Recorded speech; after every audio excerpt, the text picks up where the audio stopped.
Action. We are back. It's the Detroiter. I'm your host, Nick Bradley. We're covering sports in the Motor City and the Mitten State today. We're presented to you by our friends at Detroit Sports Nation. Check them out on Facebook, on Instagram. Check out the website. You like articles? We've got them. You like podcasts? We've got them. Detroit Sports Nation. Check them out. We are also brought to you by the Second String and the secondstring.com. Tigers opening day was this past weekend, and I don't want to oversell things, right? Like when I come on and I talk about the shirts and I tell you it is the nicest shirt you've ever seen. When I tell you you haven't seen a design like this in your lifetime, I don't want to oversell, right? Like I don't want to do that. It's the greatest, it's the best, it's always this. But I'm telling you this time around, it is the nicest Detroit Tigers design I've seen, and I guarantee you've seen in your entire life. It is beautiful. It's got everything to it. Looks like it was made in the year 1996. It's vintage as it gets. It says Detroit in nice big lettering. Got a beautiful font. The colors, the navy, the orange, the white. Got a cartoon tiger on there. It really is perfect. Printed on a champion t-shirt. It's the official uniform of Detroit Tigers fans for the 2022 season. If you believe in this baseball team, if you believe in the revitalization of Tigers baseball and the fact that, hey, 2022 is going to be the year we finally break free of the rebuild, if that's what you believe, you owe it to yourself to go to the website and pick up one of these shirts. I'm telling you right now, it's the nicest Detroit Tigers shirt you will find. It's a compliment grabber. It's a compliment magnet. You wear it out the house. You wear this thing to Comerica Park. If at least three people don't come up to you and say, whoa, that's a nice shirt. Whoa, that's sick.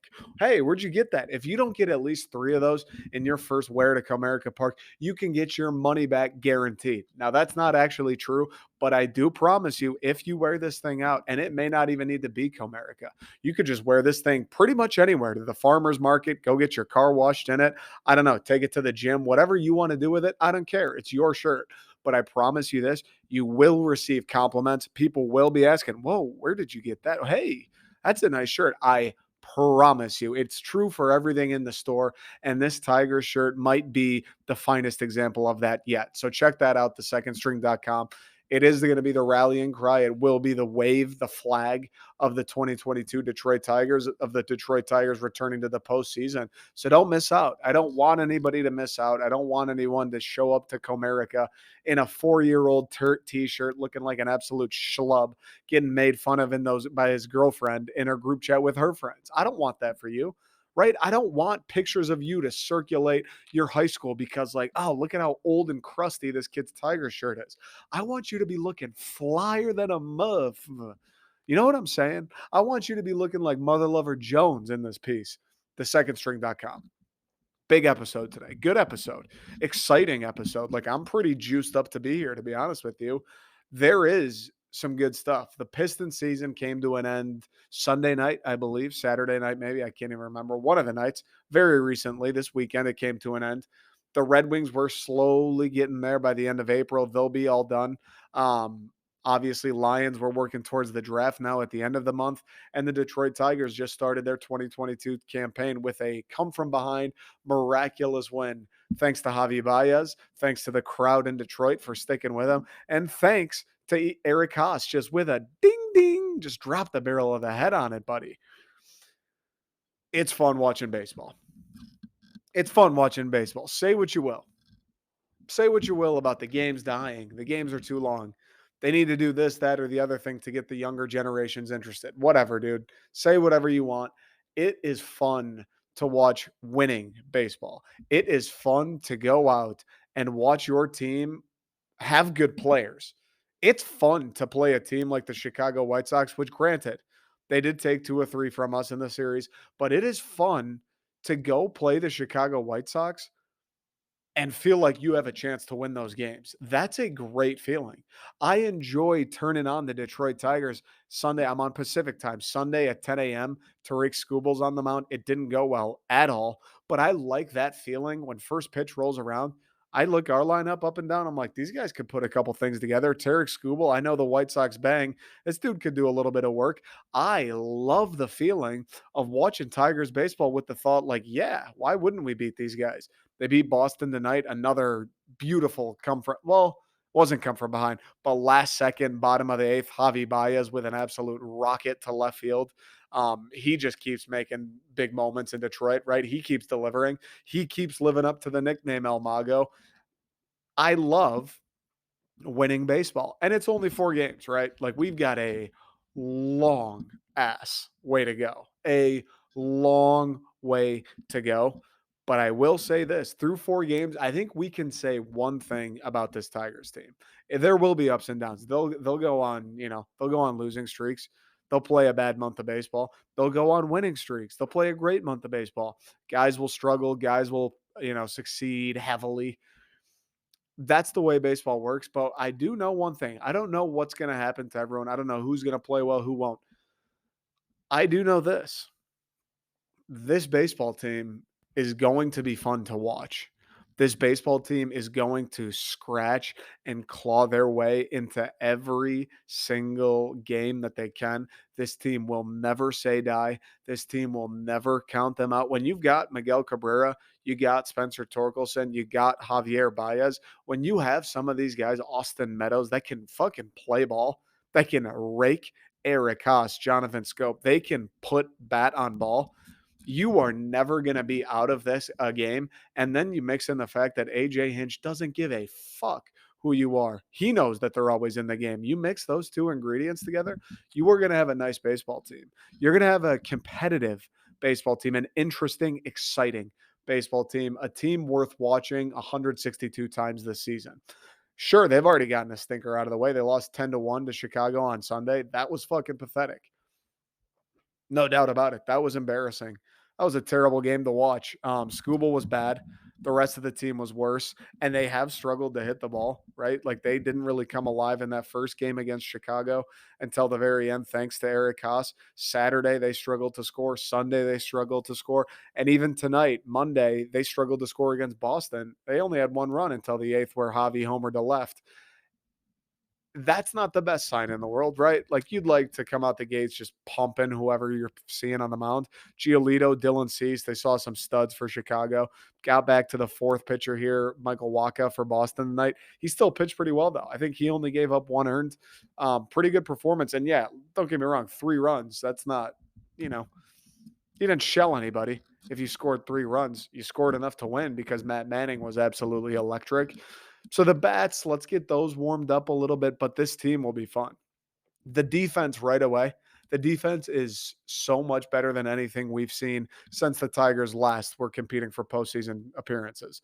Javi Baez already, forget the bat, forget the walk-off in the first game, forget the home run tonight against Boston.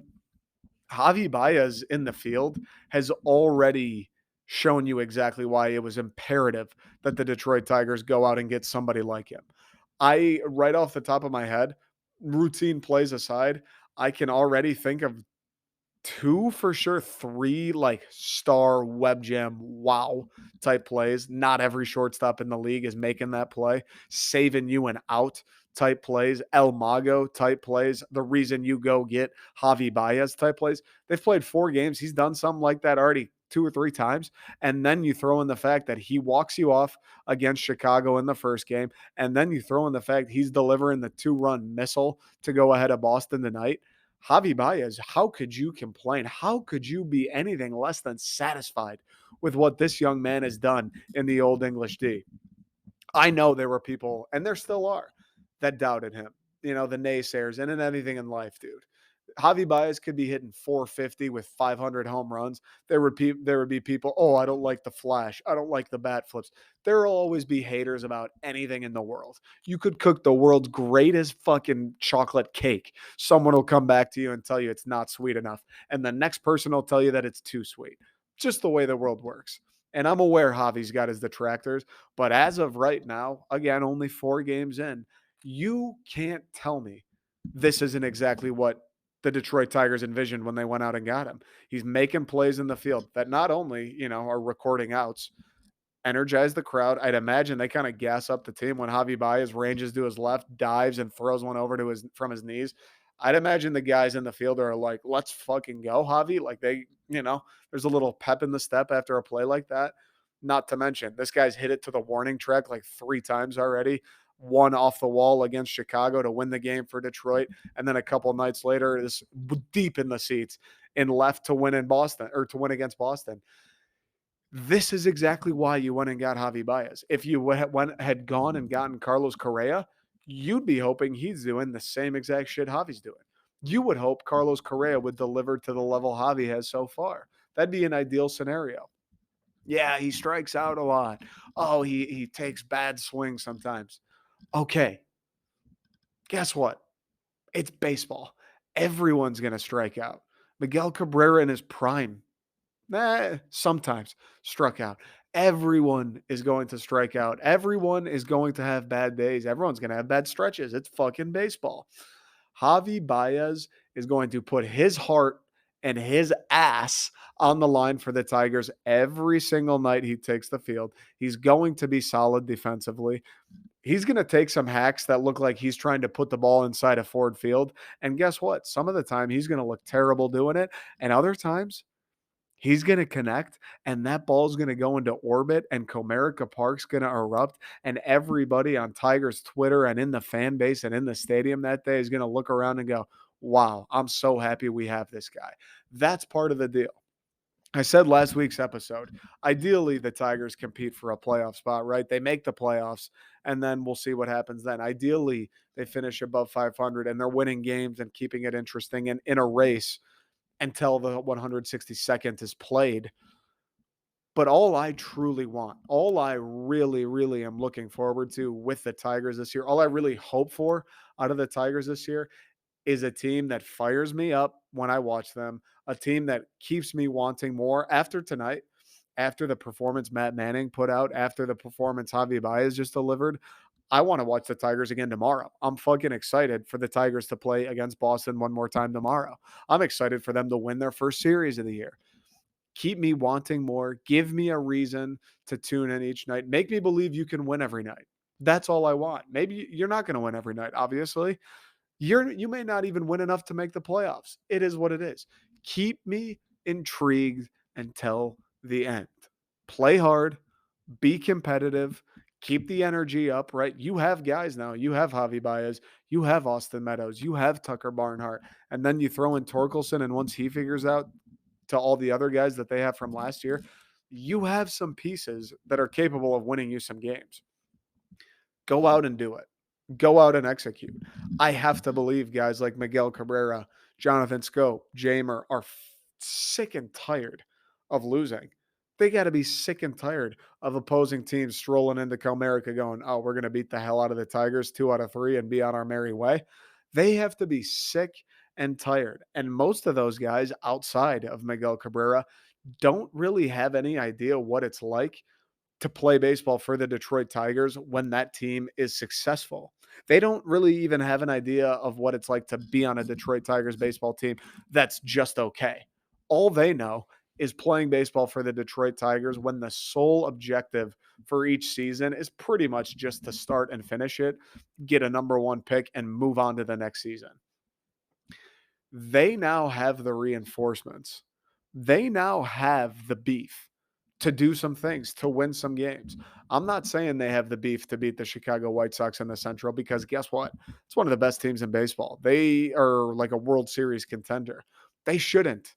They probably don't have the beef to beat out the Chicago White Sox, but you do have the beef to mess around and hang out in a wild card spot. If it's Boston Red Sox, if it's Toronto, if it's New York, probably the AL East will be your main competition. You've got the meat to hang out with whichever 2 fall out of the first place spot. You've got the meat to hang out and be better than the Minnesota Twins. The Detroit Tigers, for the first time in a long time, have guys, have potential, have a little bit of an opening, have a feeling and a buzz around them. You could feel it. Sadly, was not in Detroit for opening day. I fucking wish I was.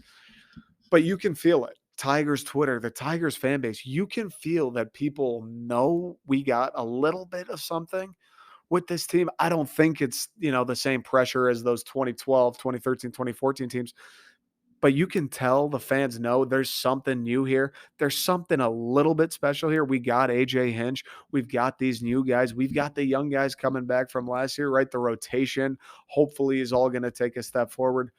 It feels like the Tigers can and will win some games, and that feeling is palpable amongst the fans. That feeling, I'd imagine, is palpable amongst the players and the team.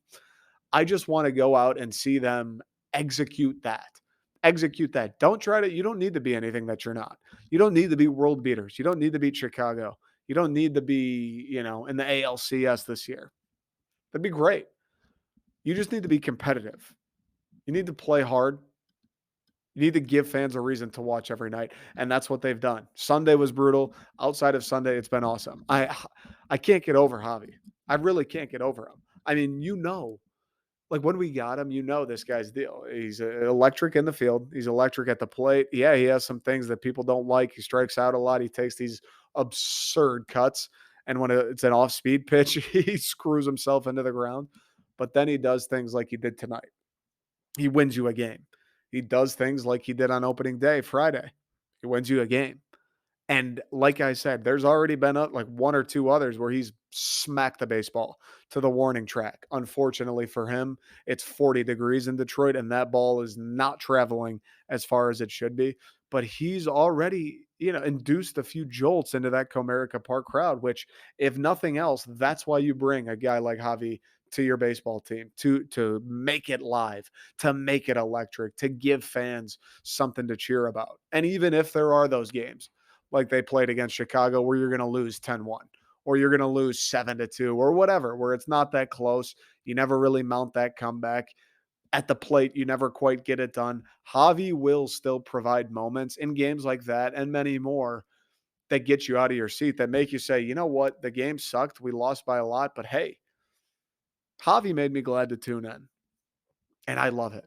And I love it. I'm sure my tone may change, you know, once he struck out 12 times in a week. I'm sure I'll be on here like, all right, the home runs at the beginning, the walk-offs were great, but like 12 times in a week's an insane amount of times to strike out for a shortstop. I'm sure that day will come.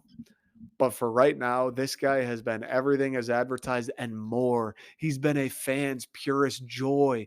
Guys like him are why you love watching sports, especially a game like baseball. He's got the swagger. He's diving. He's making plays from his knees. He's wearing the eye paint, even though the sun hasn't been out in Detroit for the last 4.5 months. He's hitting ding dongs. He's taking cuts. He's pimping home runs. He's everything you want as a fan and more. He is why sports are great. He does shit and he makes it cool and it's fun to watch.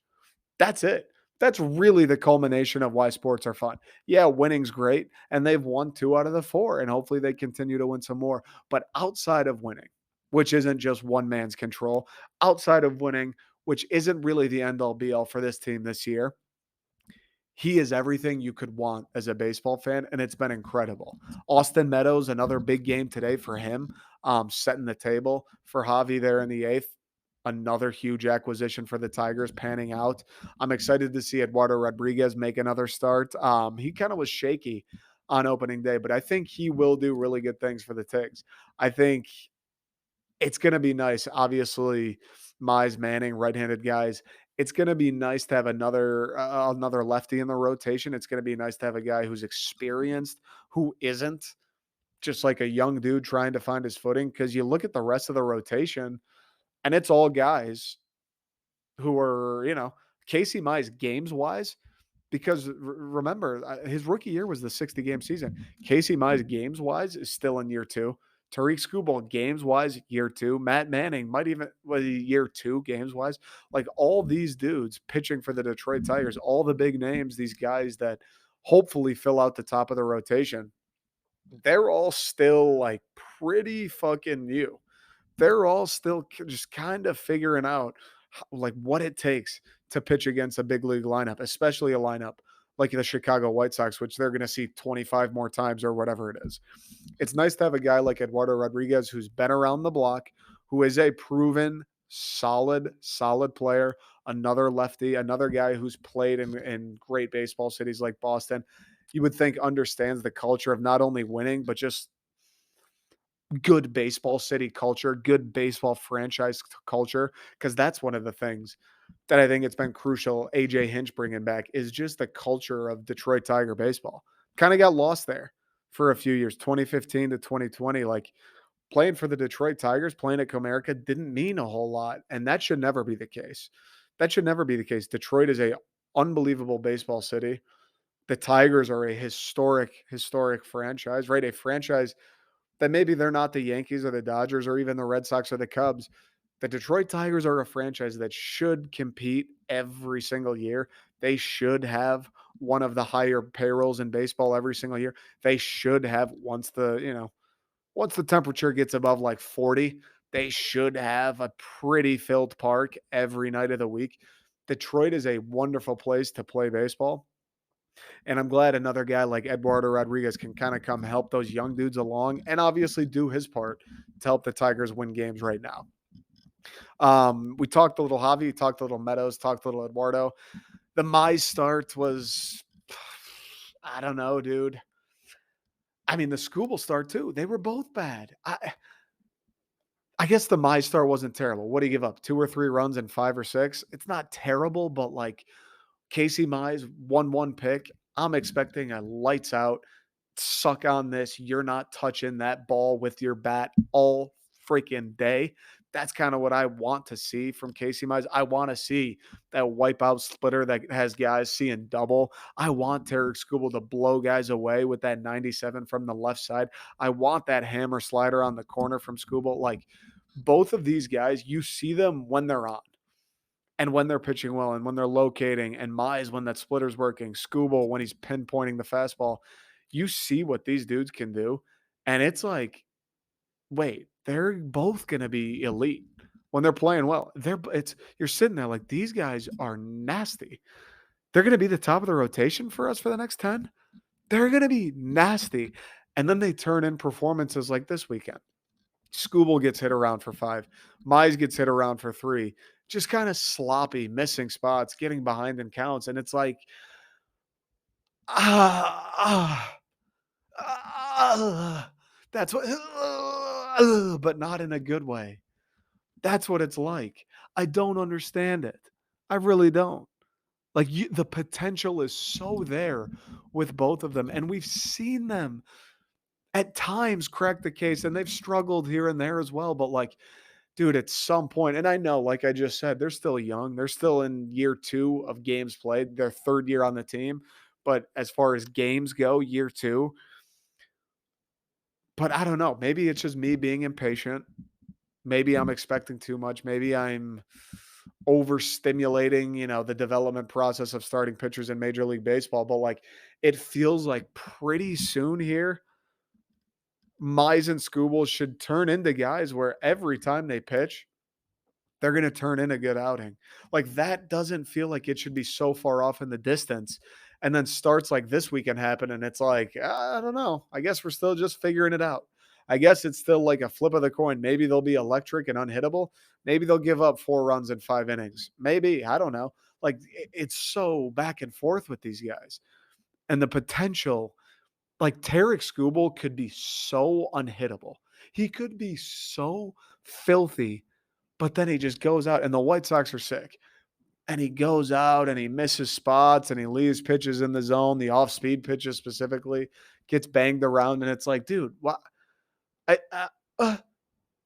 this isn't your rookie year anymore. Like you've been here a little bit. You know how this works. You can't leave pitches up in the zone to Tim Anderson and Jose Abreu. Like, come on. And it just keeps happening. I'm waiting for the day we turn that corner with those two guys where it's like, okay, Casey Mize starting, Tarek Skubal starting, you're going to get 6 good innings. Might give up a run, 2 runs. You will get, at the very worst, you will get 6 good innings and you will have a chance to win the game. And when they're on, you'll get 7 great innings and they may have a run. Maybe. That's what I'm waiting for. That's what the Detroit Tigers expected for sure when they took Mize and have come to expect from Skubal with his development and the potential that he's shown. and I'm just ready for it to happen because I love Mize. I love Scooble. You see them. You see the stuff that they have, like the splitter Mize throws.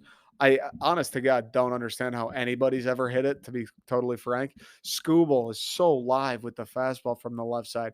The slider when he gets it going, like the pieces are there and they could become that, and the Tigers need them to become that sooner rather than later, right? Like they want to make the playoffs this year. They want to make a run, win a playoff series this year. You want to win one of those wild card spots. Casey Mize and Terry Scuba, you're going to have to lean on them every time. You're going to have to be able to lean on those guys every time they pitch. Just, we should win tonight. When Mize pitches, when Scuba pitches, they should give us a very good chance to win. They should leave the game with 2, 3 runs or fewer every single time they pitch. They should make it to the 5th, 6th inning every single time they pitch. Like that's what I'm coming to expect of them. And I just need to see it because I know they're capable. And it's so much more frustrating watching someone that you know can be good and just hasn't found it yet versus someone you just know is bad. Like Jordan Zimmerman, when he was getting tanked, it's like, yeah, dude, no shit. This guy's the worst. He hasn't been a good pitcher for 7 years. Casey Mize, watching him getting bat around and Scooble, it's like you shouldn't be. You shouldn't be. You could stop this, and they just haven't figured it out. But that said, I'm juiced up. Baseball's back. It's fun watching the Tigers. It's fun watching the Tigers with a sense of excitement and a sense of like, let's actually win games this time. Like we have good players now. It's very fun to watch. I've kind of forgotten like 2014, 8 years ago is a long ass time.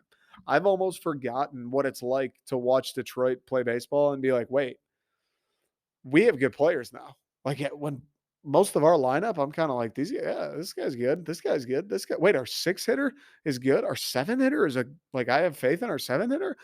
It's kind of it's wild. I'm like rewiring my brain and learning again what it means to have competitive baseball in Detroit.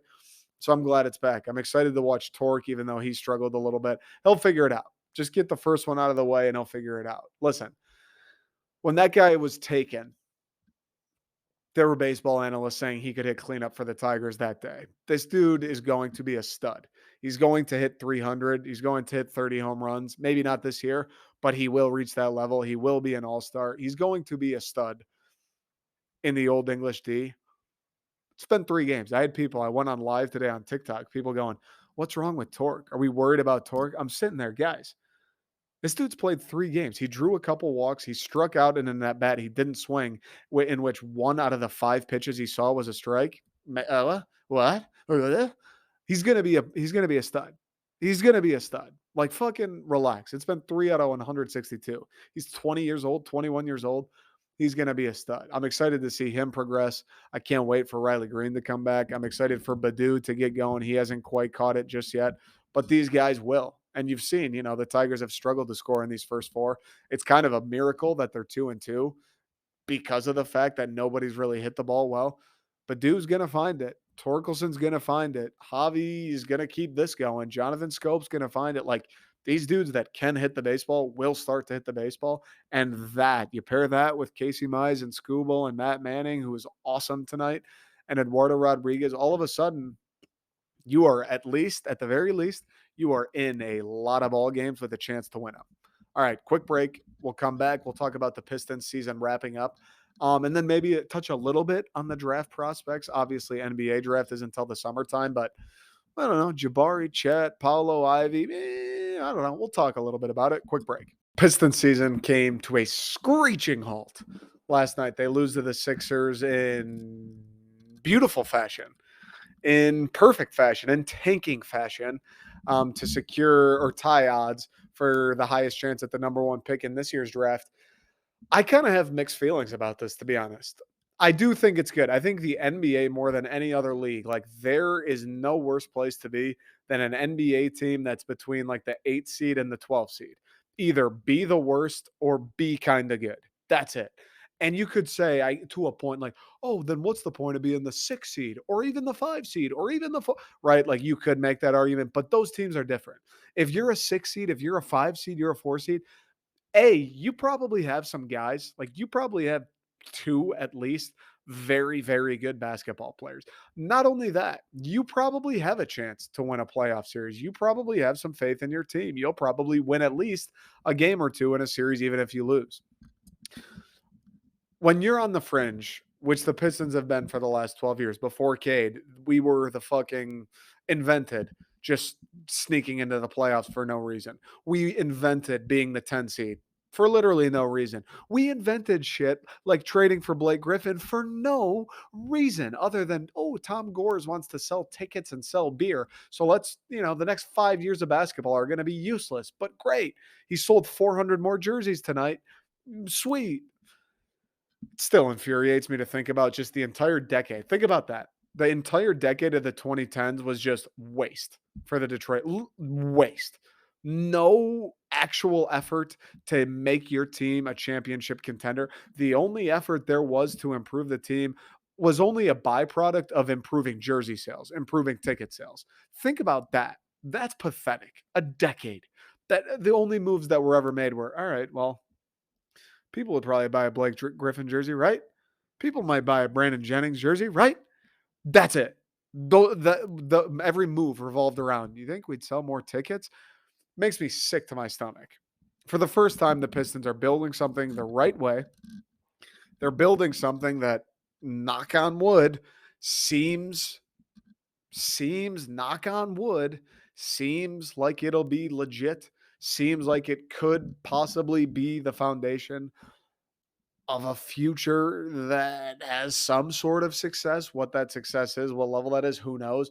But it feels like they have the foundation of a team that could find themselves in the playoffs every year for the next 8, 10, however many. It feels like it. It feels like Cade is a guy like that you can build a team around. He feels like a guy that is good enough, and his style of play and his leadership and his character will draw other big time free agents to want to come play in Detroit with Cade Cunningham. Like, it feels like for the first time in honestly since 2008, the Pistons have something. I was just talking about how weird it is that the Tigers are going to be competitive this year for the first time in 8 years. The Pistons next year, moving forward, are going to be competitive for the first time in 14, 13 years. The Detroit Pistons, bro. You you're the Detroit Pistons. Do you know how pathetic it is to go 13 years without having like a real team? Oh, they made the playoffs and got smoked by LeBron. Oh, they made the playoffs and got smoked by Giannis. Do you know how pathetic it is? 13 years. You're the Detroit Pistons. This isn't the Charlotte Bobcats, dude. You're one of the same deal as the Tigers. You should be one of the more illustrious franchises in this league. There's the Bulls, the Celtics, the Lakers. Who am I forgetting? The Spurs, the Heat. Pistons not too far off. Pistons not too far off. You should be one of those top 6, 7 franchises. 13 years without an actual like playoff contending team. That's embarrassing. But let's focus on the positives. For the first time, it feels like Cade and Sadiq Bey and Killian and Stu and some of these guys, obviously the pick this year, whoever it may be, they have something to build around. It feels like they have something that will be better next year. Hopefully, draws a free agent or two and will be better the year after that. And hopefully by the year, like, I don't know, 2024, 2025, they have a team and a core that will be working towards multiple playoff appearances and winning playoff series. That's the hope. I don't think that's too crazy to say. 2024, 2025, this team can win a playoff series. I feel like that's not nuts, or at least that should be the goal. I don't think that's too crazy. So that's awesome. That is a breath of fresh air. And beyond all that, just to have a guy like Cade, who nationally people talk about and people pay attention to, and people are raving about how good he is. A kid who, like, he's going to be a star if he's not already. In the month of March, he averaged like 21, 6, and 5, like just ridiculous numbers, insane numbers that haven't been put up since Michael Jordan was a rookie. Like, stupid, stupid numbers. He's doing things that just indicate not only will this guy be a borderline superstar, he did things this year that were like, wait, this guy's actually just very good already. Like today, this year, this 19-year-old, 20-year-old, he's already really good. Forget, oh, he's going to be a superstar. Forget, oh, he might make some all. Like, this guy just is good already in his first season playing with dog shit teammates. No disrespect, but like outside of Sadiq Bey, Stu, Killian, and Jeremy Grant, fucking who? Who? Rodney Magruder, Corey Joseph, Braxton Key, like Saban. Who? Who? Those guys are NBA players? Couldn't tell you. And he's already proved like good player. And that's great. And I'm happy. And it's the best, like I just said, it's the best spot the Pistons have been in a long ass time. But at the flip side, the Pistons secured the number one pick once again, or highest odds once again. And I can't help but feel a little like disappointed about the fact that we had the number one pick last year. We got a guy in Cade Cunningham, a franchise changer, right? A superstar, a guy who will totally transform the Detroit Pistons and how we've seen them for the last 10, 15 years. And yet we're right back as being the worst team in the NBA. That's not great. That's not great. You're the worst team in the NBA. You get the number one pick. You get your franchise player. You're still the worst team in the NBA.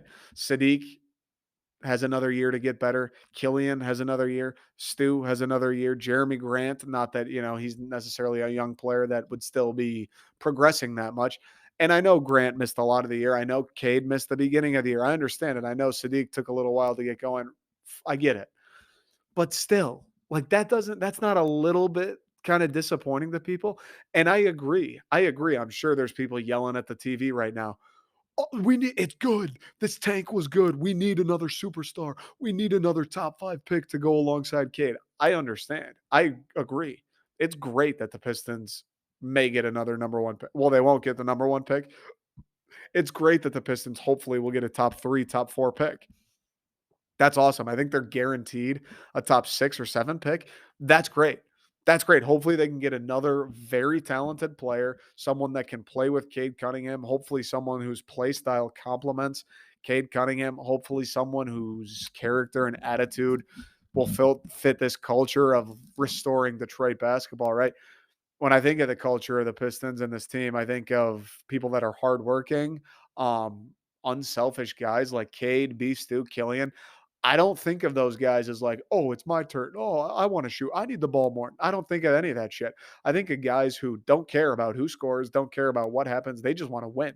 And it's beautiful. I think about guys who want to work their asses off on defense, want to work their asses off on offense, want to share the ball, want to make the extra pass, et cetera, et cetera, et cetera. They seem like they have a great playing culture. And then off the court, Cade seems like the fucking man. I don't really know anything about the other guys. I hope they can find someone else, another top 4 pick to fit right into that who also embodies that.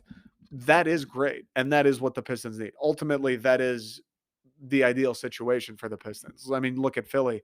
Didn't pan out, but give me 3 first overall picks in a row. Give me 3 top 5 picks in a row. Give me Cade. Give me another top 5 pick this year, and then give me another top 5 pick that year, the year after, and let's ride. Now we got 3 guys that are all, hopefully have superstar potential. Let's ride. That is the ideal scenario. But I just can't get over the fact that, like, logically, if this team didn't get Cade, let's say they had the 12th pick last year and they picked up whoever, you would have thought that the Pistons would get better this year because, hey, Grant's coming back. He didn't miss games. Sadiq should get better. And I think Sadiq did get better. I think Sadiq is like a real player and will be a real part of this team moving forward.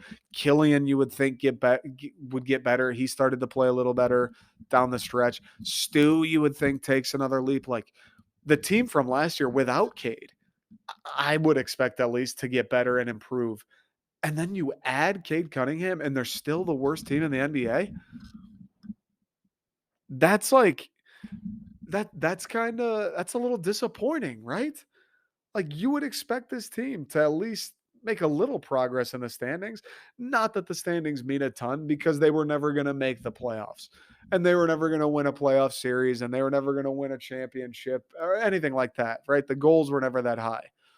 But just for me, like my sleep at night, just to feel good about where the team's going and who the core is, you would think worst team in the league, you get Cade.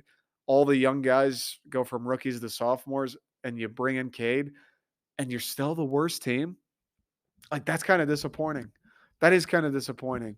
Um, and the top 5 pick will be for the best, right? Or whoever, wherever they pick, it is for the best. And add another young guy now. Add a Jabari Smith. Add a Chet. Add a Paulo. Add a Jordan Ivy or Jaden Ivy. For sure. Just a little disappointing. It's the only thing bothering me. Like, I'm happy.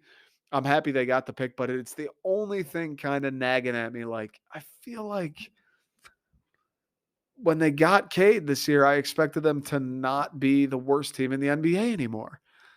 And they're still the worst team in the NBA. Like, if they get this year, they get Jabari Smith or whoever, and they're the worst team in the NBA again next year, we got beef. We got fucking problems if that's the case.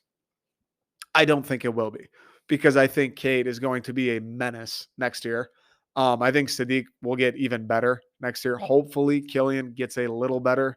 Whoever they take, Jabari, hopefully, Paolo, Chet, Ivy, whoever will instantly make the team better. If they sign a Miles Bridges or a Jalen Brunson or a DeAndre Ayton, obviously going to make the team better.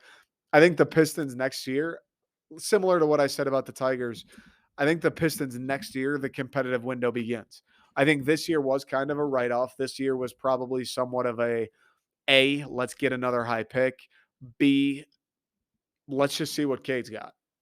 Let's just let Cade, no pressure this year. Like, we're not desperate to win any games. Let's let Cade come in, play this year, figure it out, get a feel for the NBA, figure out maybe what he needs to work on this offseason, right? Where his game is weak as it translates to the league, and then come back in year 2. He's got another top 5 pick by his side. All the cap space in the world for the Pistons this summer to hopefully make a move or two. And then in Cade, year 2, now it's like, okay, now we have the pieces around Cade. Now you have a pick and roll threat with Jabari Smith. Now Miles Bridges can take some of the load off. Now Jalen Brunson can take some of the load off. Now you can lob it into DeAndre Ayton, whatever the case is. Now you have some help. Sadiq gets a little better. He's a threat on the wing. Killian gets a little better. Cade, if you want to play off ball, whatever the case is. Hopefully, year 2 of Cade, the Pistons make the move similar to what the Tigers did this year to begin that competitive window, because I think it will be the same next year where I don't, it's not going to be like make the playoffs. This team should make the playoffs. This team should win a playoff series. No. I do, however, think next year for the Pistons will be, you should make it interesting. Like, they should be close to a playoff spot. They should be competing for one damn near till the end of the season, right? Like, if Cade continues on the trajectory we hope and we think he will, you should be. You should be nearing the playoffs. Sadiq continues the trajectory. You add a free agent, you add Jabari Smith. You should be kind of hanging around a playoff spot. You should be. You should be. You have the most important position on the floor taken care of in point guard with Cade. You just added wings, hopefully with Miles. Probably not, though. Sadiq is a bona fide wing, though. You add maybe a big with one of the draft picks. Like, you should be hanging around the playoff spot. So I do think next year will be interesting. I hope they take Jabari Smith. I hope they take Jabari Smith. I know a lot of people want Paulo, and he's a man child, and he's huge. I get it. He's built like a brick shit house. I understand. I understand the allure with him. Give me the 7-foot guy who's a guard. And Chet, you could say same deal. Chet is like Jabari skinny. Chet is like wire. Chet's made out of fucking dental floss, bro. Like, he's probably going to be a great player, I'm sure. 7-foot one guy or whatever he is that can handle it and shoot it. Like, sure, he'll be fine. Makes me nervous that his body is made out of chicken wire. Makes me a little nervous. Don't love that, because there are guys like, oh, I don't know, Anthony Davis exists. Even on our own team, Isaiah Stewart exists. He would stuff Chet Holmgren into 4 lockers if he had to. I want Jabari Smith. I want the guy that can step out and shoot threes. I want the freak length, the athleticism, the rim runner, the pick and roll threat, the defender, the rim protector. Give me Jabari Smith. Now, I say all that, but I'll be happy with whoever they take. If the Pistons get a top 4 pick, give me Paolo, Jabari, Chet, or Ivy. We're cool, dude. We are fucking good. I'll take any of them. And then you got to make the free agent moves to complement that, because you need a big and you need a wing. You need a big and you need a wing. You need a big and you need a wing. If Jaden Ivey's there, can you imagine that lineup? Imagine that. Killian Hayes, Cade Cunningham is how big's Ivy? Ivy like 6'8". Killian Hayes, no, he's not that big. 6'6" maybe. Killian Hayes, Cade Cunningham, Jaden Ivey. It's too small of a lineup. Cade Cunningham, Jaden Ivey, Sadiq Bey, Kelly, Kelly Olynyk. Ugh, ugh, ugh. I don't like that. And then Isaiah Stewart or DeAndre Ayton or someone else, perhaps. Not, it's not great actually. That's not fucking great at all. Um, no, that's not great at all. I actually prefer Cade Cunningham, Sadiq Bey, Miles Bridges, Kelly, ugh, and then Jabari Smith or Isaiah and Jabari Smith. Give me that's a little interesting. You got some length, you got some defense, you got some dogs. That's a little interesting. So I'm excited to see what the Pistons do. It's fun. It's fun that this offseason is going to be interesting for the first time in forever because yes, the pick, but now there's a reason to go out and try and get a Miles Bridges. There's a reason to go out and get a Brunson, go out and get whoever. There is a reason. The competitive window will be opening for the Pistons next year. I do think, even though everyone loves shitting on Detroit, it drives me nuts how much people love making fun of Detroit. Just why? Detroit should be the exact opposite, dude. It's a legendary fucking city. Put some respect on Detroit. Anyways, I think people would want to come play in Detroit. I think NBA guys would like to come play for the Pistons. I think they would like to play for Weaver. I don't know so much about Dwayne Casey. I think guys will want to play with Cade Cunningham. I mean, you've heard Kevin Durant sung his praises. I can't remember if LeBron ever sung his praises, but I know KD's like a Cade Cunningham fan. They'll be able to get some guys. They're going to have the money to get some guys. The Pistons, like I mentioned before, cool franchise, kind of a legendary franchise. Detroit's a sweet city. You come to Detroit and people like Detroit. The only times people don't like Detroit is when they're sitting in their parents' bedroom fucking tweeting about it. You come to Detroit, people like Detroit. It's got a special feeling to it. You want to play Pistons basketball too on a good Pistons team with Cade Cunningham and Sadiq Bey. That's an enticing offer. So I'm excited. I'm excited to see what the Stones do this offseason. Hopefully something cool, right? Hopefully they sign one of these free agents. Hopefully, I guess it'll be tough to fuck up this draft pick. I have faith in Troy Weaver, right? He seems to have gotten it right with Cade. So we'll see what happens. We'll see what happens. It's for the first time in a long time. The Pistons are going to have a fun offseason for the first time in a long time. Even though they're the worst team in the NBA and they're going to have a top whatever pick, kind of cool being a Pistons fan. Cade Cunningham's fucking sweet, dude. There's a lot of teams out there that wish they had Cade, and we got him. We got a franchise player. We got a leader. We got another pick coming. All things considered, Pistons over the last 14 years, they're sitting pretty fucking good right now. Excited to see what happens. All right, that's all I got today, folks. Appreciate everyone listening. Comment, subscribe on YouTube, both at Detroit Sports Nation and the Second String. This is going to be up on YouTube, obviously Spotify, Apple, however you listen. Appreciate the support. Check out thesecondstring.com for the Tiger shirts. What else we got? I don't know. Have a great week. Have a great week. Positive vibes only. Whatever it is you do, bring the juice, bring the energy, bring the fun to it. Life is short. Life is short. All right. That's all I got. Thanks, everyone.